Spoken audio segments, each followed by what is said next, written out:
Good morning, everybody. Hope everybody is well. And the clock just struck 8. So I have been very focused on doing a couple of different things to improve myself. I was actually talking about it in my vibe this morning. So welcome if you're on Bigo Live, and welcome to everybody that is on Zoom as well. We have a larger audience in Zoom. We have doubled the Zoom audience, which is really exciting. So welcome to everybody there as well.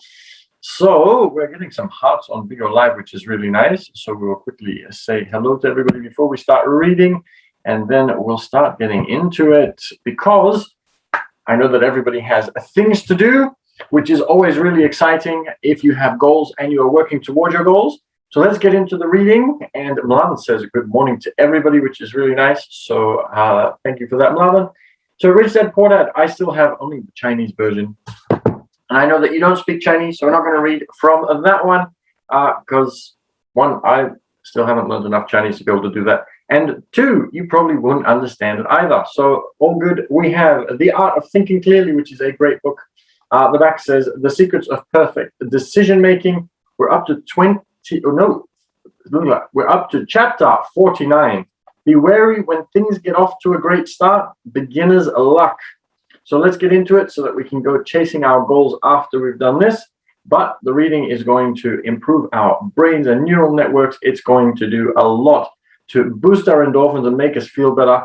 So let's do some reading. In the last chapter, we learned about the association bias, the tendency to see connections where none exist.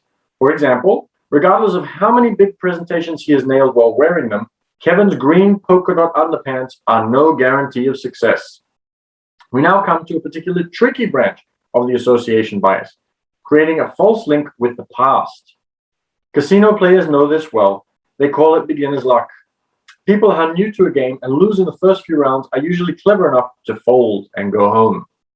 But whoever strikes lucky tends to keep going. Convinced of their above-average skills, these amateurs increase the stakes, but they will soon get a sobering wake-up call when the probabilities normalize. Beginner's luck plays an important role in the economy. Say company A buys small companies B, C, and D, one after the other. The acquisitions prove a success, and the directors believe that they have a real skill for acquisitions. They think that they have the Midas touch. Buoyed by this confidence, they now buy a much larger company E. The integration is a disaster. The merger proves too difficult to handle. The estimated synergies impossible to realize. The interesting thing is that this happens in business a lot. You will have business owners who, let's say, for example, are really good at running a cafe. And then they run a cafe for a while and they think, I'm going to sell the cafe. I'm going to get into a different area of business. And so they might start an engineering company, or they start a different kind of company. And it usually doesn't work out as well as the cafe. They could have expanded the cafe further. They could have franchised the cafe, had multiple locations, done all sorts of different things. But it's rare to find a business owner who is going to be good on multiple levels. For this, we need to be more like Richard Branson, who creates systems in order to be able to set up businesses. And Jim from Jim's Mowing, also very good at it, for creating the systems to run any kind of business. Once you can do that, then you can step away from your industry. But very often we believe that we are good at everything when we're good at one thing. So keep that in mind.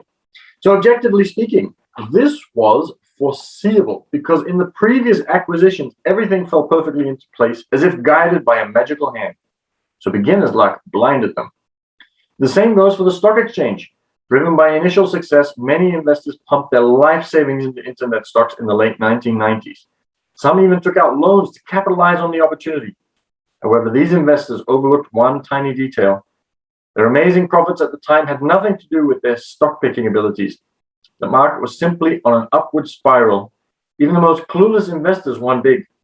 When the market finally turned downward, many were left facing mountains of dot-com debt. So again, the more you learn, the better it is going to be. So it is important to be able to make sure that you learn as much as you can about something, and you realize that you're not going to get it right every single time, and not to just chase anything that anybody else tells you, but to start understanding it for yourself, which is really important. Okay, we witnessed the same delusions during the recent US housing boom. So this book is a little bit older. Dentists, lawyers, teachers, and taxi drivers gave up their jobs to flip houses, to buy them and resell them straight away at higher prices. The first fat profits justified their career changes. But of course, these gains had nothing to do with any specific skills. That's why it's important to stay in an industry for a longer time so that you can learn the skills, not just ride a trend, which is what this was.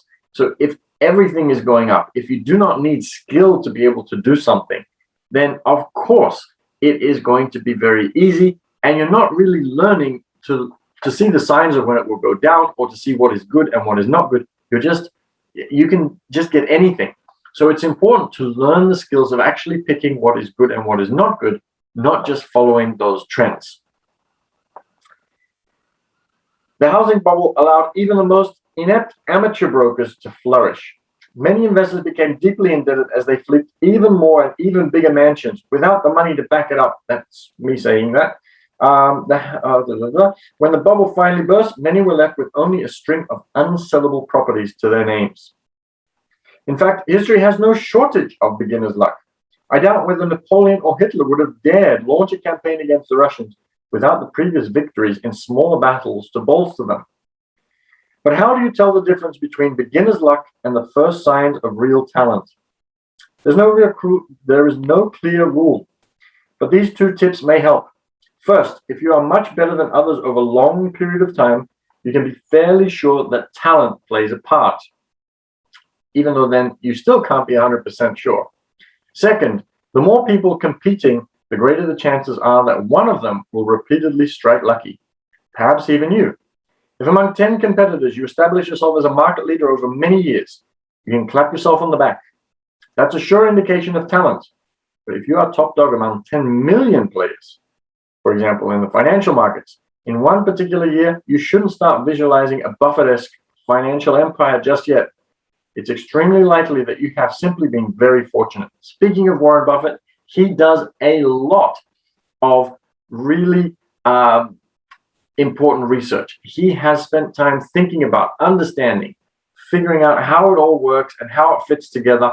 And he doesn't just buy companies because they happen to be going up or because everybody's buying those. He actually analyzes many companies extremely deeply. He has a system for doing that. And if it doesn't fit the system, he doesn't buy it. Watch and wait before you draw any conclusions. Beginner's luck can be devastating, so guard against misconceptions by treating your theories as a scientist would. Try to disprove them. As soon as my first novel, 35, was ready to go, I sent it to a single publisher where it was promptly accepted.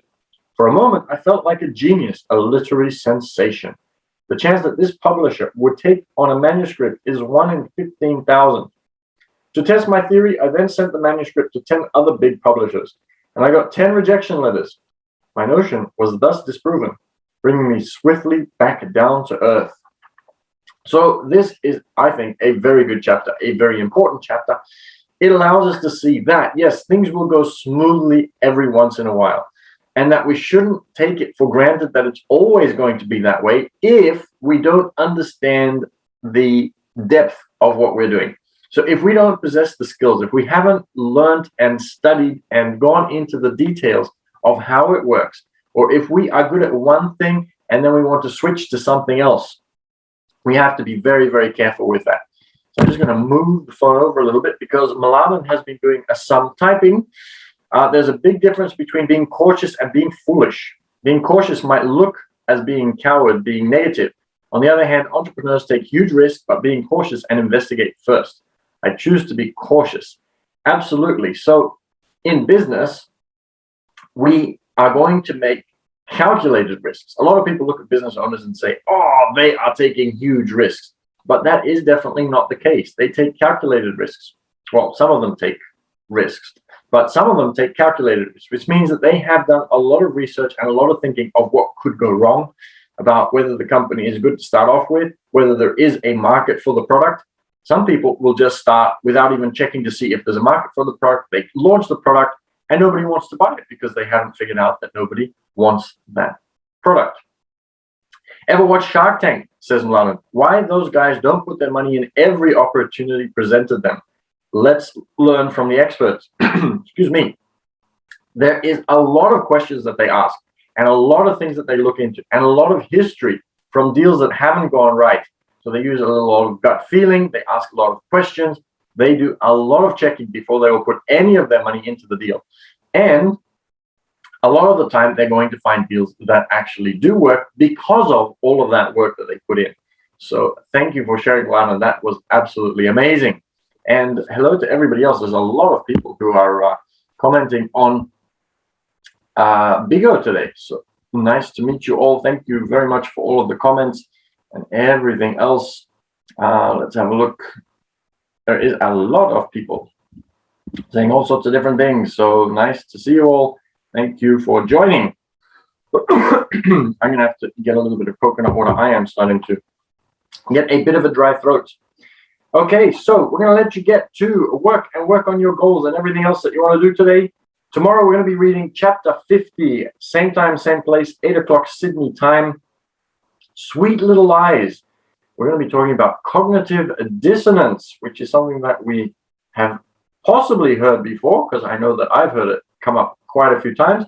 Tomorrow we're going to be reading about and talking about cognitive dissonance. So I'm looking forward to seeing you then. Have an absolutely amazing day. I need to start getting into a lot of different things before I also need to jump into the car and start heading off.